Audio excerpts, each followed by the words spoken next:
representation matters. But what is good representation? Well, who knows really?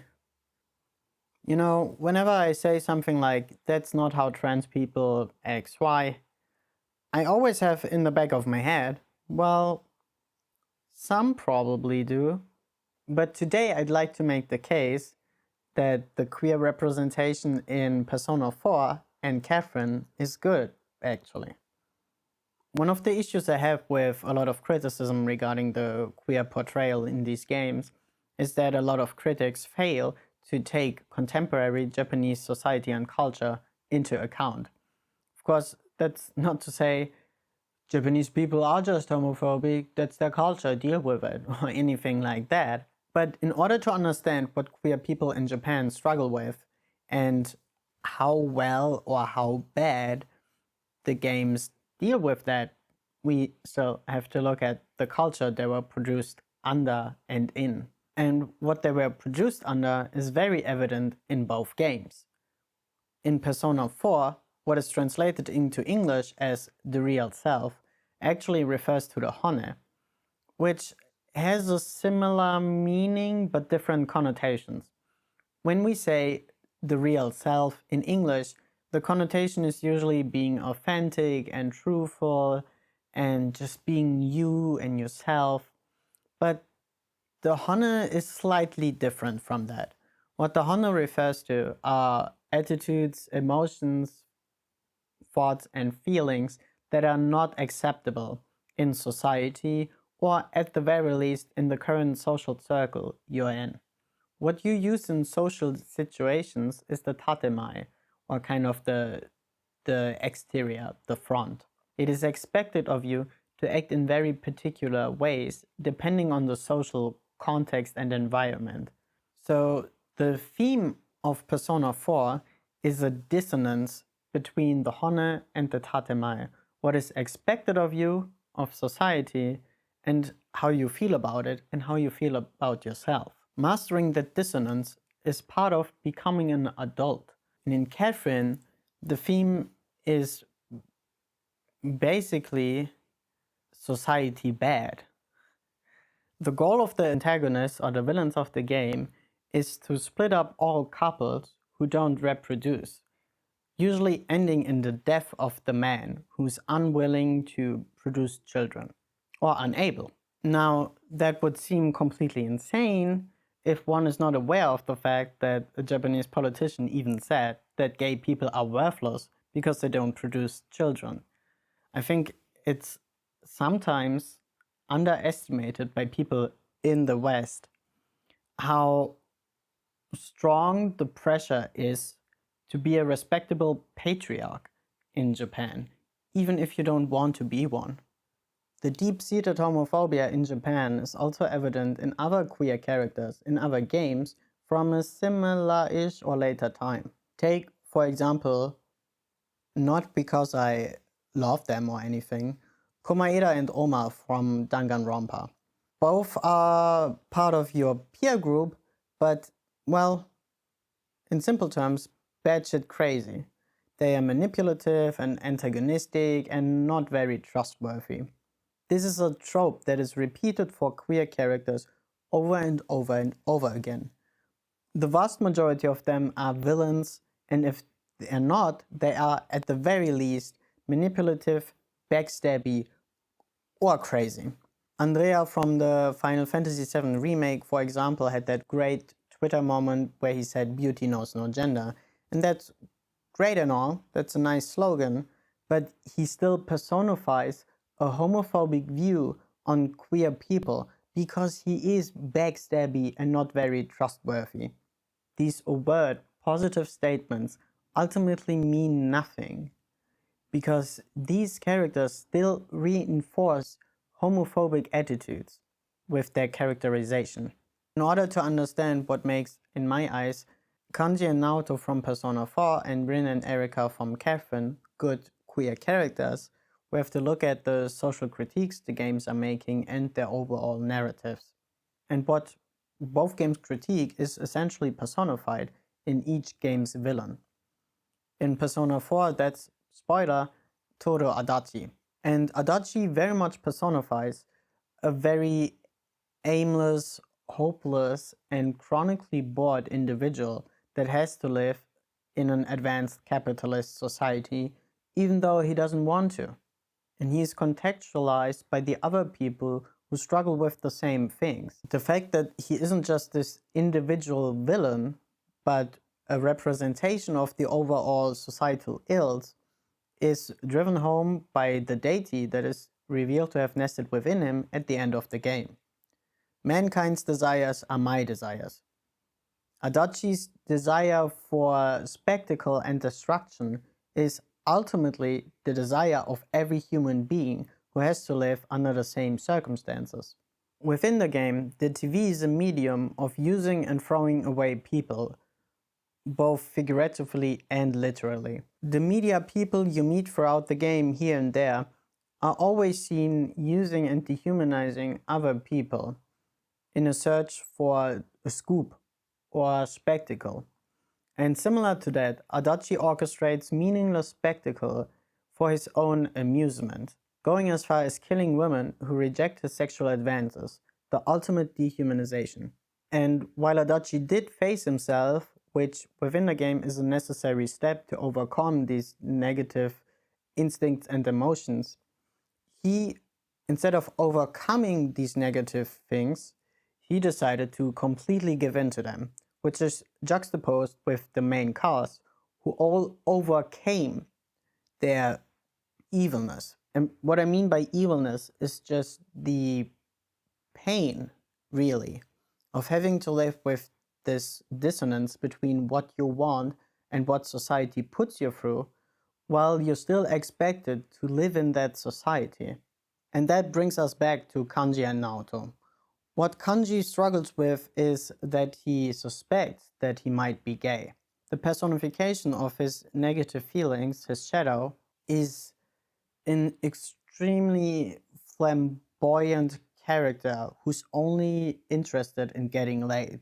And that shadow is a mixture between how society, and because he's part of society, Kanji, sees gay people and thinks all gay people act, and because of that suppresses and is then expressed in this extreme form.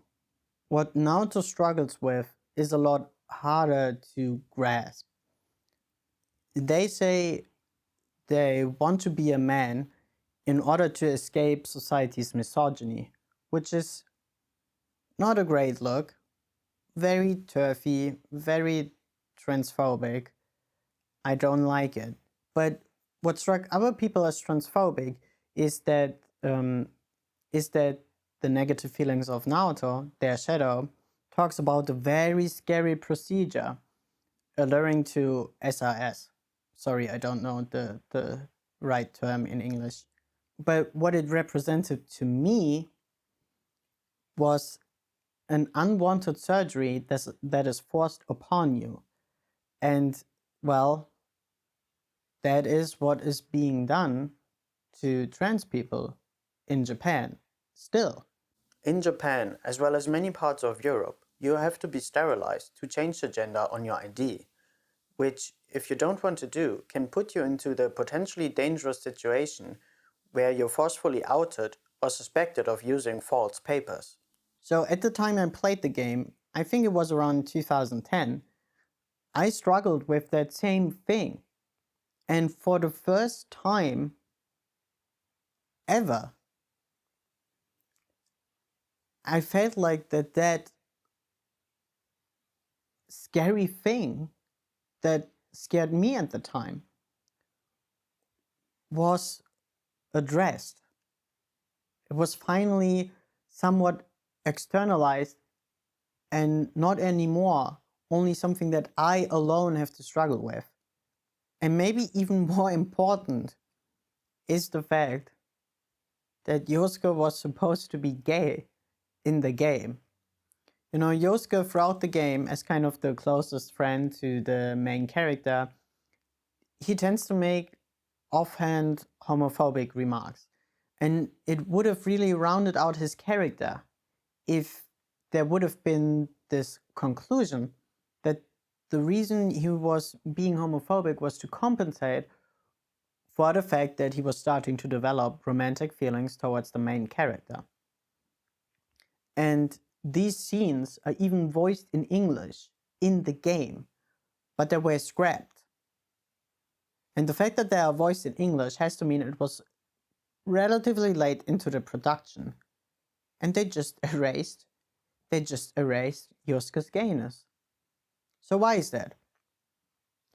If it were because the team is homophobic, in my eyes, they wouldn't have made a scene like that in the first place. Because why would you? Especially one that's not like a thigh slapper, like a great joke, haha, look at those gays or anything like that, but a very sincere, clumsy romance. Well, I think the reason it was taken out is because there was some external force that pushed for that. And that's what I mean with it is important to look at the culture and society a piece of media comes from. If said society makes it impossible for you to make gay content, what are you going to do? You either make no gay stuff, or you do the fence sitting between kind of homophobic, kind of supportive, you know? In my eyes, that's the only alternatives you have. And it's an injustice to media to not take that into account when you criticize it. Now, talking about Catherine is a lot more difficult for multiple reasons. The game has different routes and a lot of different endings. The remake Full Body even more. And the game portrays very complex and sophisticated social relationships and nets. But the main narrative of the game overall is the struggle of one man, one wet towel, with life, basically. He gets caught up in a love triangle, rectangle in Full Body with a lot of people named Catherine. You know, Catherine with a K is a very strong woman who knows what she wants, which is a little too much for a wet towel man at times. He doesn't want to get married, but he doesn't have it in him to stand up for that or separate himself from her. So he just kind of wails around. Then there's Catherine with a C, who's a devil. She's a succubus. She represents kind of the adventure and temptations of man. And then there's Rin, who is, well, a walking pride flag. Now there's two queer characters in Catherine, Erica and Rin. I want to talk about Erica first because Rin was only added in the remake Full Body. And what makes Erica stick out in the first place is the fact she's just a woman. She doesn't have a deep voice. She doesn't look manly in any way, shape, or form. She's just a woman. And for 2011, wow, that's pretty amazing. Even today, that's still pretty amazing. One thing that people criticize about her portrayal is the fact that kind of the dude bro squad makes transphobic remarks towards her or is just kind of mean to her. And the fact that the game says only men get the nightmares in which they are killed, but she starts to get those nightmares. The thing with the nightmare thing is that the nightmares are caused by the demon Asroth in order to kill those men who don't reproduce. And that demon in the game represents an oppressive old structure. He's this elderly gentleman who talks very much like a patriarch or chauvinist, Like, oh, women are like that, and you know, kind of how you would imagine an elderly dude. And he puts himself into this position of being the shepherd for the lost lambs, right? His bar is called the Stray Sheep. So the game makes it apparent that he's the one who's intentionally and giving people nightmares and targeting them individually. He's targeting people who visit his bar. So the game never makes clear that there's some biologistic reason why only men get those nightmares. The reason, in my eyes, is because the dude causing the nightmares is a conservative chauvinist. And it's not surprising then that a character like that would see a trans woman as a male, or at the very least, as something that should not exist. Because that's how trans people are seen by these old oppressive structures. Also, I like that the game implies that he has a thing for Erica, kind of Alex Jones vibes, you know what I'm saying? Either way, that in combination with the transphobic remarks or mean remarks, like, for example, when Erica talking about how women feel, Vincent being like, well, how would you know? That's how we figure out that she's trans. That's how we know. Because otherwise, if you would just have Erica and just take all that out, right? All that transphobic stuff, just take it out. Then she's just a biological female character. How would we know she's trans? And that is what I think is important. There's not these transphobic comments or remarks in the game in order to poke fun at her, I think, but in order to communicate to the viewer, hey, she's trans. And furthermore, hey, this is what trans people have to deal with on a daily frigging basis. The addition of Rin and Hashino saying that this is how they finally were able to make the game how they wanted it to make all those years ago makes me think that Erica was supposed to be the third love interest, actually. But that's pure speculation for sure. With Rin coming out in current year, people were pretty upset because in the trailer for the game, we get this scene. You a guy? Oh, yeah, that's right. And yeah, not a great look. Pretty hurtful, pretty transphobic. But importantly, that undoubtedly shitty scene is followed by this. Wait. This can't be right. Is Ren seriously a guy? I mean, I had no fucking clue when I was falling. I mean, no, I wasn't falling in love or anything. I mean, what kind of a guy looks like that? What was I supposed to think? I mean... And then my memories came back. Hey, Vincent, are you all right? Don't touch me!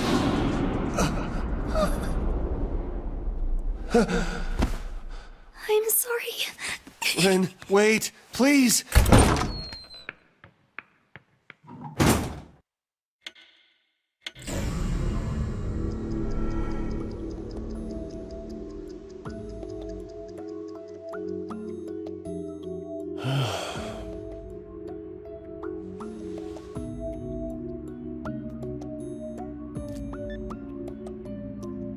Still no reply from Ren. Great. Hold on. That's weird. I didn't have a nightmare last night. Is it finally over? Without Ren, what's the point?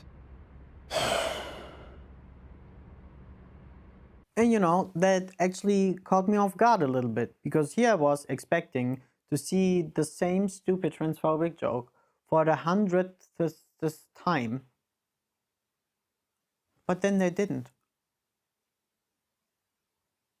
They showed a sincere scene of a guy who realized he hurt someone he really cared about, and him trying to make it right afterwards.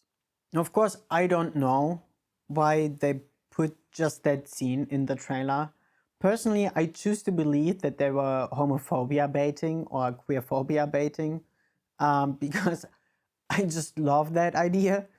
But I mean, usually the studios that make the trailers don't make the games, right? So who knows? That's just what I choose to believe. I want to believe.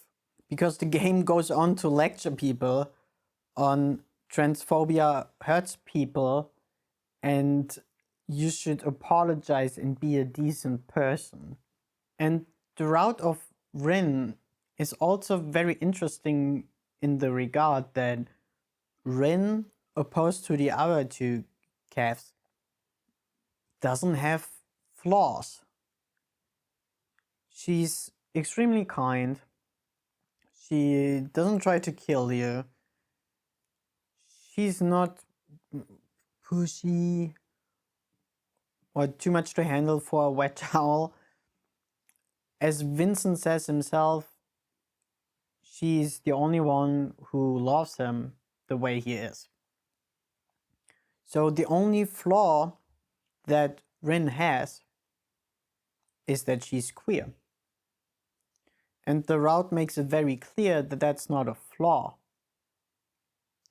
And that people who hold onto their queerphobic attitudes and beliefs, in that case Vincent, stand in the way of their own happiness with their own bigotry.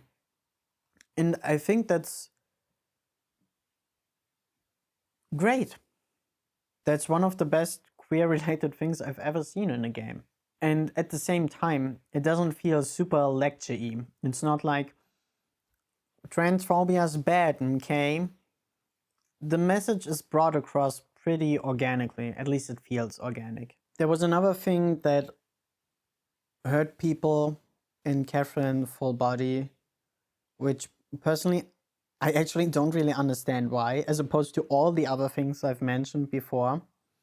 And that is in Catherine McDevil's good ending, Erica is seen as having not transitioned.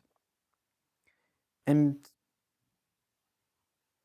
people were hurt by that because to them the ending was very wholesome and romantic, great marriage, and everybody's happy, it's great. And that implies that Erica would be happier without having had transitioned. Now, I do see where people are coming from, but no ending where you end up with Catherine with a Z is wholesome or good. Catherine is shown, well, at the very least, it is implied that she forced herself onto Vincent, if you know what I'm saying. And well, she tried to fucking kill you. And there's also that great scene where she stabs Ren, over and over and over again. I mean, the whole ending is about how she traveled back in time without Vincent's consent into his high school years in order to make it impossible for him to get together with Catherine with a K. That's some psycho shit. Now, with all the positive things regarding queer topics in Catherine Full Body, do I think Rin is perfect representation? No. I don't even think Rin is good representation. Opposed to the homophobic tropes I mentioned before, she's perfect, she has no flaws.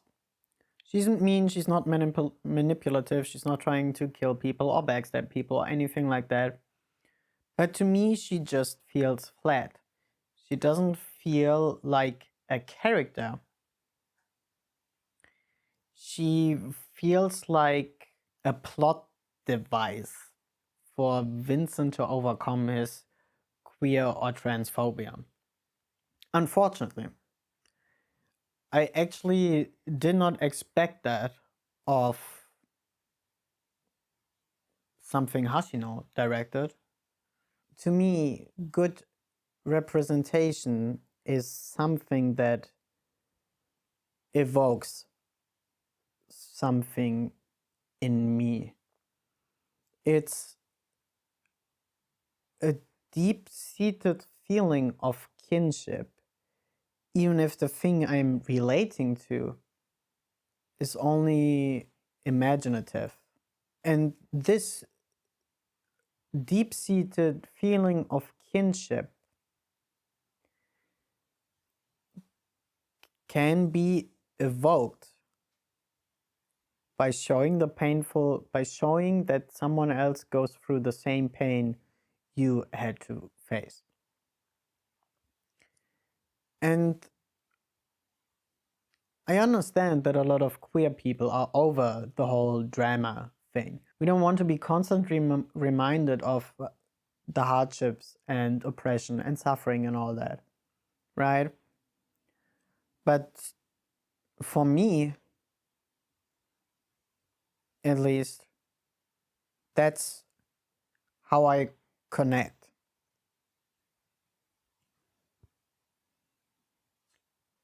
Pretty cringe, I know, but what can you do? A lot of queer critics say, well, queer people should be written by queer people.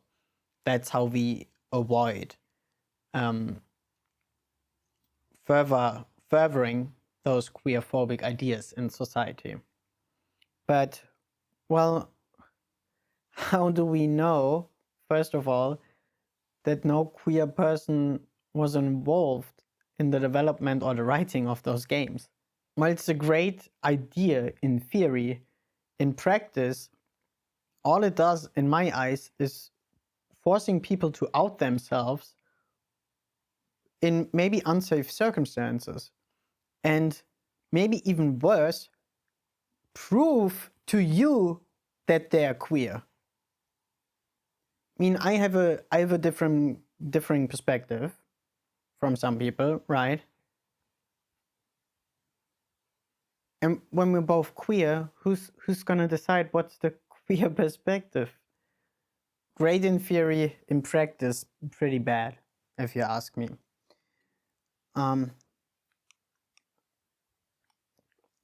At least from an outside point. Internally, I think it should be pursued that if you're going to talk about queer topics, to involve queer people, just for accuracy kind of sake, right?